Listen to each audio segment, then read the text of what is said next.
ang gamot sa masakit na ulo ni Krishna. Minsan sa kaarawan ni Krishna, may malaking paghahanda para sa isang magarbong pagdiriwang na may sayawan, tugtugan at iba pa. Maraming tao ang nagtipon, ngunit si Krishna ay nanatili lamang sa loob ng bahay, ayaw makisali. Karaniwan, mahilig si Krishna sa anumang selebrasyon, ngunit sa araw na iyon, tila wala siyang gana. Lumapit si Rukmini at nagtanong, "Ano ang nangyari sa iyo, mahal kong Panginoon? Bakit hindi ka nakikilahok sa pagdiriwang?" Sumagot si Krishna, "Masakit ang ulo ko." Hindi natin alam kung totoong sumasakit ang ulo niya o nagpapanggap lang siya. Maaring totoo, ngunit kaya rin niyang magkunwari.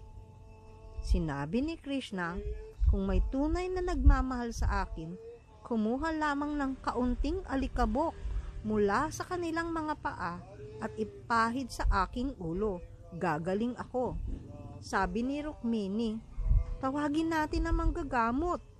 Dumating ang mga doktor at sinubukang gamutin siya sa iba't ibang paraan.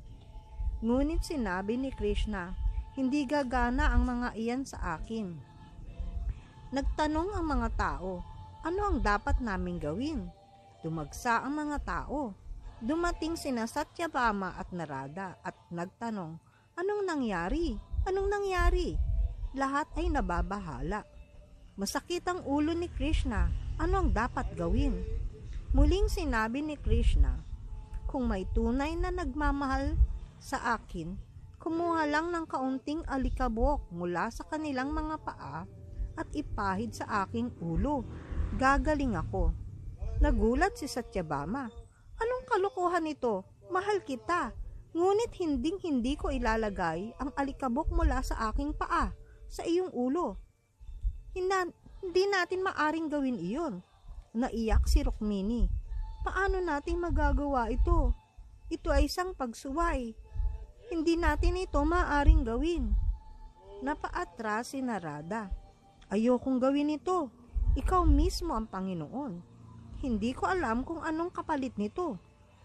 Kapag inilagay ko ang alikabok mula sa aking paa sa iyong ulo, baka masunog ako sa impyerno magpakailanman. Ayokong gawin ito." Kumalat ang balita. Lahat ay nagimbal. "Hindi namin gagawin iyon. Mahal namin siya pero hindi kami papayag na mapunta sa impyerno." Naghihintay ang pagdiriwang kay Krishna. Ngunit nanatili siyang nakaupo lamang, may sakit ang ulo. Nakarating ang balita sa Brindaban at nalaman ng mga gopi na may sakit si Krishna.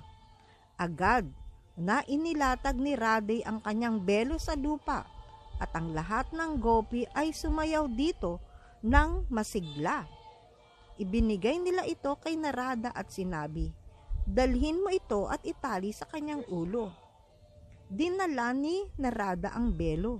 Itinali ito sa ulo ni Krishna at agad siyang gumaling. Palagi niyang ipinapakita kung ano ang pinahahalagahan niya ng higit. Kahit nakisalamuha siya sa mga hari at inalok na mga kaharian, hindi niya tinanggap ang mga ito. Ngunit ang ganitong uri ng pagmamahal, ito ang pinakamahalaga para kay Krishna.